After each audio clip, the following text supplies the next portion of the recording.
Telegram 360 a présenté Info 360. Info 360, un condensé actualité journée en 360 secondes. Tout ça doit connaître sur ce qui passe dans le pays d'Haïti à l'autre côté, Info 360. Info 360, c'est information pratique, bien traitée, sans fausse côté.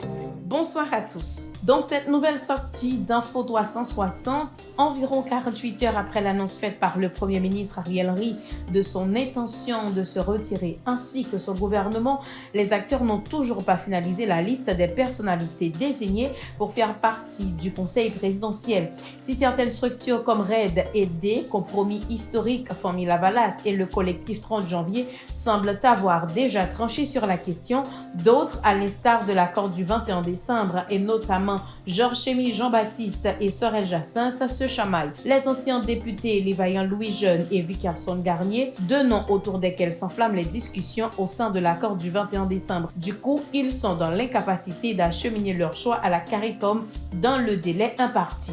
Le parti dirigé par l'ancien sénateur Moïse Jean-Charles, pour sa part, aurait décliné toute participation à ce conseil, étant donné que sa préférence allait dans le sens d'un conseil à 3 membres qui inclurait l'ancien chef rebelle Guy Philippe. Entre-temps, Washington s'impatiente de voir à l'œuvre le conseil présidentiel dans la perspective de la nomination d'un nouveau premier ministre. S'adressant à la presse le mardi 12 mars 2024, le porte-parole du département d'État américain a déclaré s'attendre à ce que les acteurs haïtiens respectent le délai imparti pour acheminer le choix de leurs représentants à la CARICOM. Matthew Miller a précisé que le processus de formation du conseil présidentiel devait être finalisé dans 48 heures au plus. De notre côté, le secrétaire général des Nations Unies a salué mardi les acteurs impliqués dans les discussions ayant permis de convenir d'un accord pour la mise en place d'un conseil présidentiel. Tout en félicitant les leaders de la CARICOM pour leurs bons offices, Antonio Guterres a insisté sur la nécessité pour les parties prenantes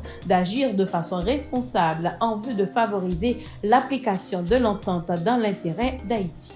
Autre information, l'administration Biden cherche à obtenir rapidement l'aval du Congrès pour le déblocage de 40 millions de dollars afin de faciliter le déploiement de la mission multinationale de soutien à la sécurité en Haïti. Ce montant représente une première tranche de l'enveloppe globale promise par Washington. Un plan détaillé en ce sens a été soumis aux parlementaires républicains selon l'agence de nouvelles Politico. Sans l'approbation des députés majoritaires à la Chambre, le financement escompté ne sera qu'un vœu pieux.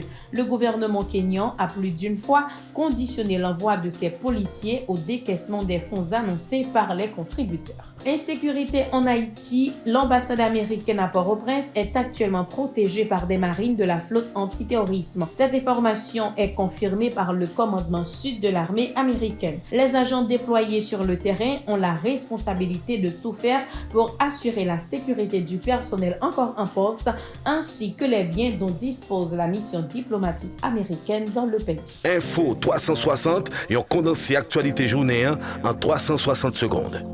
Tout ça doit connaître sur ce qui passe dans le pays d'Haïti à l'autre côté, Info 360. Et sur le plan international, la revanche aura lieu entre le président Joe Biden et l'ancien président Donald Trump après que les deux rivaux ont gagné suffisamment de délégués mardi pour remporter les nominations présidentielles de leurs partis respectifs.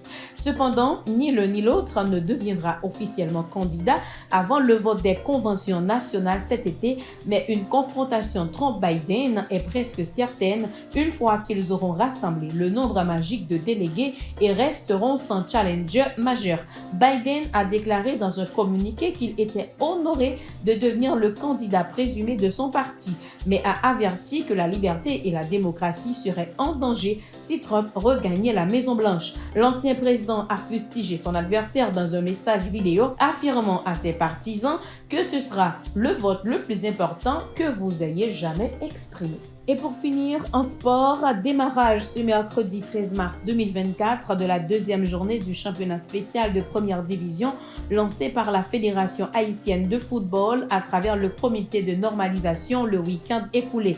Racing Football Club affronte AS Capoise et USR joue contre Baltimore, respectivement au parc Vincent des Gonaïves et au parc Antoine Léveult de Saint-Marc. Jeudi 14, Triomphe AC et Cosmopolite SC Toujours au parc Levelt et Cavalli défie l'América des Cailles au parc Gérald-Christophe de Léogane. La reprise des activités footballistiques dans des régions prédéfinies du pays a été décidée par le comité de normalisation de la FHF pour contourner la situation sécuritaire du pays qui faisait aussi obstacle au redémarrage du sport sur le territoire.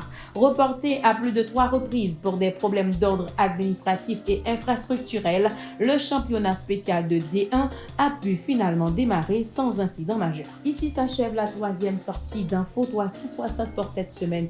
Merci de votre fidélité. Au revoir et rendez-vous demain. Info 360, une présentation Télégramme 360.